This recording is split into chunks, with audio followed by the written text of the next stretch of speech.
All right, guys, here we go. Raising of hands, not yelling out Erhan. Tell me one, please. Go ahead, Tim. It is cause and effect, that's true. Give me another one, please, Haley. Bandwagon is a fallacy. It is not. Okay, so we got cause and effect. What else we got? Problem solution. Rhetorical question is a literary element. It is not an organizational pattern. Chronological. Chronological. Tim? Already got that one. Compare and contrast. Missing one, I think. No, we said it. Did we already say chronological? No. Oh, that's right, you did. Okay. Good. Today, guys, is going to be broken up into kind of two disjointed parts, meaning today's class is going to consist of two different parts. The first part is going to be continuing with organizational patterns. The second, we're going to be looking at literary elements and persuasion, and we'll get to that in a little bit. The first thing I'd like you to do, please, is take a look at the paper that looks like this. It's a graphic organizer. It's a graphic organizer.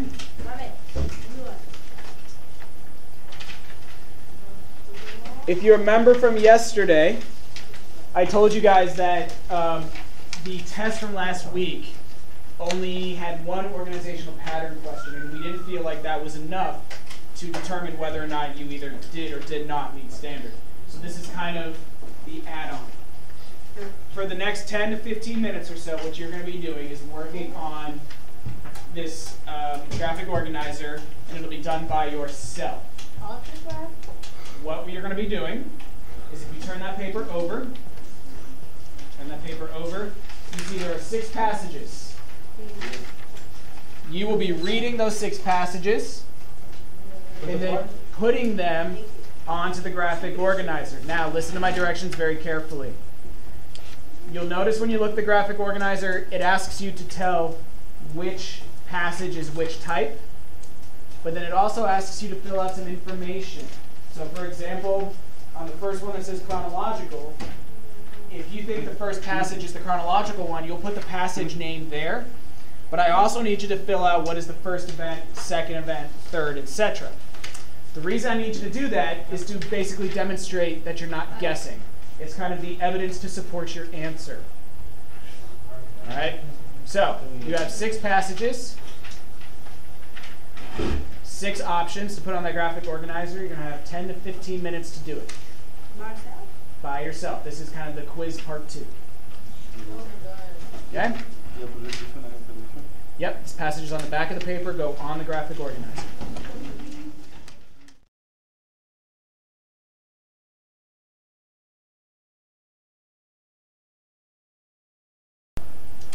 So now that that is over with, I am going, excuse me. Shh. Now that's over with, we're going to change gears. We're going to be looking at some Shakespeare. Okay. Hold on. You must be good English. But what we're going to be working on today is kind of twofold. The first part is going to be looking at recovering some constructive response stuff. The other side is our next unit is going to be a drama unit, and we're going to be having a lot of Shakespeare in that. Now, the reason we're doing Shakespeare is because even though I don't know what's going to be on the end of course test, I guarantee there will be Shakespeare. I don't know what passage, I don't know what it will be about, but I promise you it will be there. So we need to start working on being able to read Shakespeare and understand it. Now, by raising of hands, how many of you, when Shakespeare is put in front of you, go, oh crap? How many have that? Where you look at Shakespeare and you're like, I cannot believe I have to read this. Me, because his English is killing me. It's an old poet, like Romeo and Juliet. Here's the thing, guys. When I was in high school, I took all honors AP English. When I was in college, I was an English major. Okay? I dealt a lot with reading various texts from history. And I look at Shakespeare, and I have that moment of, oh crap, it's Shakespeare. That doesn't excuse us from having to know how to read it. And the reason we look at how to read it is, 1, it's a major part of our culture. And 2, if you can read Shakespeare, you can use higher level reading skills. So it teaches a couple different things at once. So first things first, we're going to be looking at a speech out of Julius Caesar. It looks like this. At the top it says Mark Antony.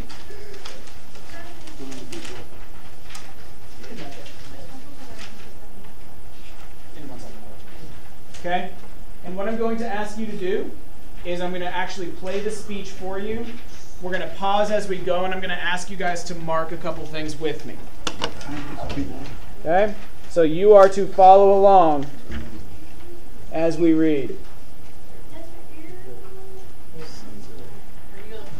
Yep. Everybody ready? Yes. Here we go. Insane!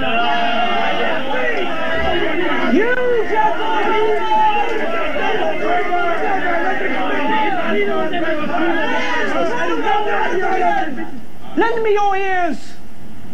I come to bury Caesar, not to praise him. The evil that men do live after them. The good is oft interred with their bones. So let it be with Caesar.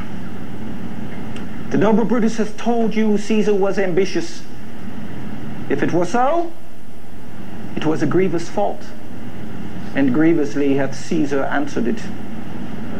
Here, under leave of Brutus and the rest, for Brutus is an honorable man, so are they all honorable men, come I to speak in Caesar's funeral. He was my friend, faithful and just to me, but...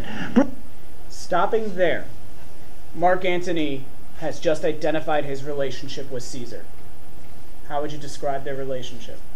Tight, faithful. They were friends, and we can see that in a couple different places, okay? But we can see that he was a friend, he was faithful, he was just. Okay, so we know that Antony and Caesar were close. We know that Antony and Caesar are close. Antony, not Anthony. Let's continue. It says he was ambitious, and Brutus is an honorable man. He hath brought many captives home to Rome, whose ransoms did the general coffers fill. He has brought many captives home. Captives are like slaves, whose ransoms did the general coffers fill. Raising of hands, what is a ransom? Tim? A what? Nope. Jeremy? Hold somebody for hostage. It's almost like holding for hostage. And usually, Jeremy, when you're asking for a ransom, what are you asking for? Anything you want. More often than not, what is it? Money. Okay? So, Caesar brought many slaves whose ransom, whose money, filled the general coffers. What do you think the general coffers are? Coffers. Not cops. If the money fills the coffers, what was the money filling? Listen. Guys, stop. Everybody stop. It brought a lot of money, and it filled a coffer. What is money usually? What do we want money to fill? Pockets. Pockets or bank. And in this case, when we talk about coffers, you can kind of think about it in terms of a bank account. It's our fund. No, but I'm just giving it to you in the kind of the modern day equivalent. Did this in Caesar seem ambitious? Would that the poor have cried, Caesar hath wept? Ambition should be made of sterner stuff. But Brutus says he wasn't. So when he saw the poor crying, what did Caesar do? We cry as well. Wept. He cried. So Caesar felt bad for the poor.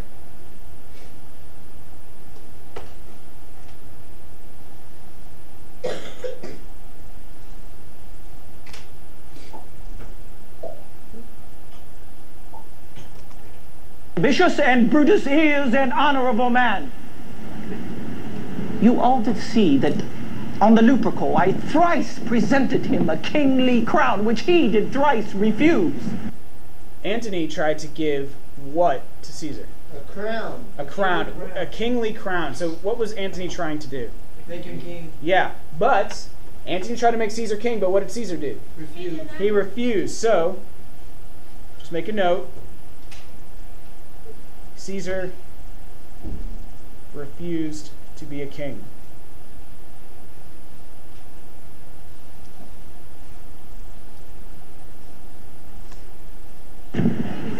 Was this ambition? Yet Brutus says he was ambitious, and sure he is an honorable man. I speak not to disprove what Brutus spoke, but here I am to speak what I do know. You all did love him once, not without cause. What cause withholds you then to mourn for him? Oh, judgment! Thou art fled to brutish beasts, and men have lost their reason. Bear with me. My heart is in the coffin there with Caesar, and I must pause till it come back to me. Okay. Now, just a simple raising of hands. How many people understand everything about that speech? Understand what's happening? I do. All Okay. of it. Exactly. I'll tell you right now. Don't tell me right now. Here's the thing. Let's see, it was 2 of you out of about 12. I was guessing. I promise you that by the end of today, you will have learned a strategy where more people should understand this. So I want to go over a couple things. First of all, you notice that what we just did, okay, we picked out some lines that we did understand. There was a lot in here that people probably struggled with, but what we found was things that we did know. Strategy number 1 for Shakespeare. Figure out what you do know. Okay, and that's what we just did. Strategy number 2 is we need to start looking for some more ideas that we really get. So I make an assertion here. I say Antony is grieving. Antony is grieving. Justice, what does it mean to grieve?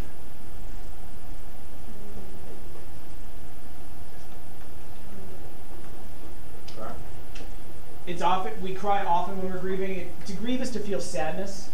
And we use the term grieving usually when we're talking about somebody's death.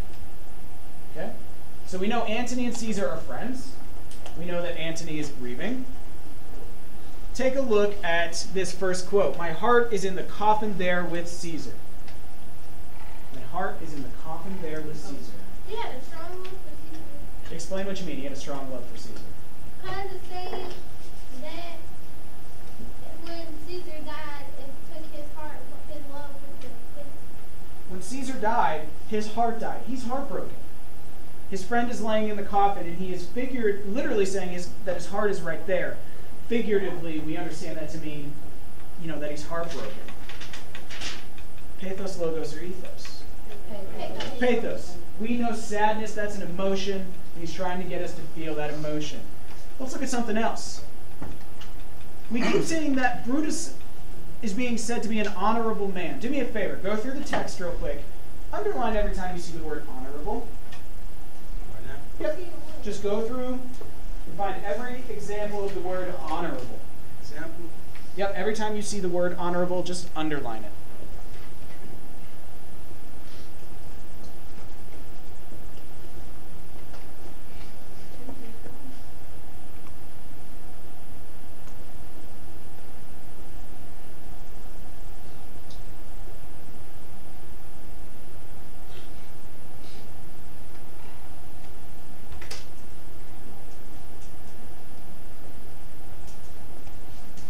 Ashley, how many you got?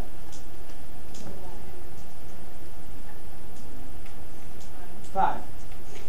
Now, 5 times. 5 times we are told that Brutus is honorable. When we repeat something, Ishmael, it's repetition. Why do we, in a situation, why would we repeat it? What are we trying to do? To give the person an idea of how that, give an idea. It gives an idea, but it also, I almost just gave it to you. It's doing something else. Rhetorical question. It's not a rhetorical question because there's no question. It draws the audience's attention to you because if you sit there and say the same word over again, they're like, oh, I heard that earlier. Yeah, it's driving a point home. It's trying to give us a deeper understanding as you were going with Ishmael. But the way it does it is to really drive a point home. So at first read, just looking at this, what is Antony stressing about Brutus? That he's honorable. That he's honorable. Keep that in the back of your mind till later. So we see that it's 5 times. And we see that by repeating it, we're driving it home. But I'm going to assert that sometimes when we repeat something, it changes the meaning. And I want you to keep that in the back of your mind. So, you have a worksheet with 15 questions, but please notice that the questions are broken up by little quotes. I don't want you answering these questions about the entire speech. I want you answering these questions based on the little quotes that I give you. And by doing this, this will be Shakespeare strategy number 2, you should start to gain some understanding. Okay, look it over real quick, see if you have any questions while I grab the phone. Fine. Okay. Does anybody have any questions on what I need you to do? Okay, you may work together. All right, work through these questions and you should start to see a pattern. Go ahead. Number 5.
She said she had a Okay, ladies and gentlemen, let's come back together. Shut up. Stop talking about this. Let's come back together, please. Be quiet. Okay, I recognize that many of you did not get all the way through, but I do want to talk about these questions. Excuse me. I do want to talk about these because this is a reading Shakespeare strategy, being able to pick apart a text like this. So, first, friends, Romans, countrymen, lend me your ears. Literally, what is it saying here, hon? Let me listen to me. No. Literally, give me your ears. Like, give me your Yes, all literally, attention. take your ears off your head and let me have them for a moment. That's literally what it's saying. Excuse me. Figuratively, however, Haley, what is this saying? Figuratively, what is this saying? Figuratively, he's saying, I need you to listen. So the first thing we see is that Antony is saying, look guys, I got something that's really important, and I need you to hear me when I say it. I need you to hear me when I say it. So then we move on.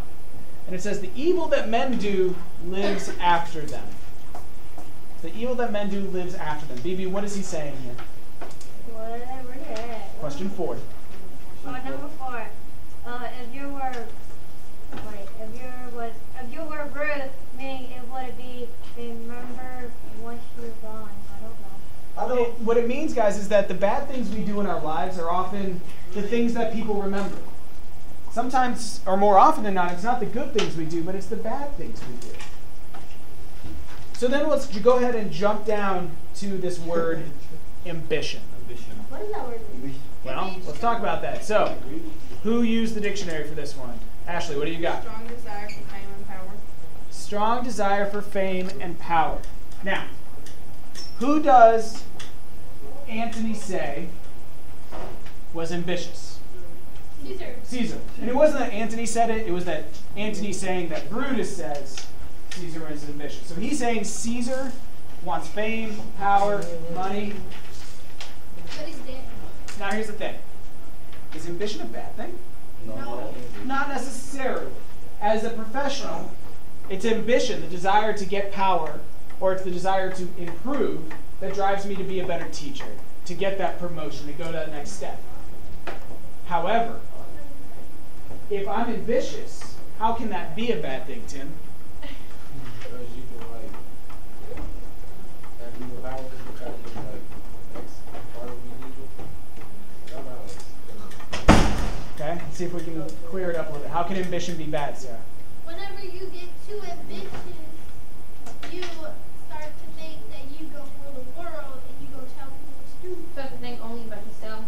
Yeah, it starts to lead to a selfishness. You know, if I want a promotion, let's say I wanted to be principal, and I do not, okay? I can get there one of two ways. I can work hard, make friends in the right places, help people out, or I can become so selfish and ambitious that I step on people to get to where I want to go. So ambitious can be good or bad. Now, we keep hearing that Caesar was ambitious, right? But let's go back to what we talked about at the beginning. Caesar was offered the chance to be king. And what did Caesar do? He denied it. Does that sound like somebody who is ambitious? No. Caesar cried and wept when poor people wept. Does that sound like somebody who's ambitious? No. So he's lying.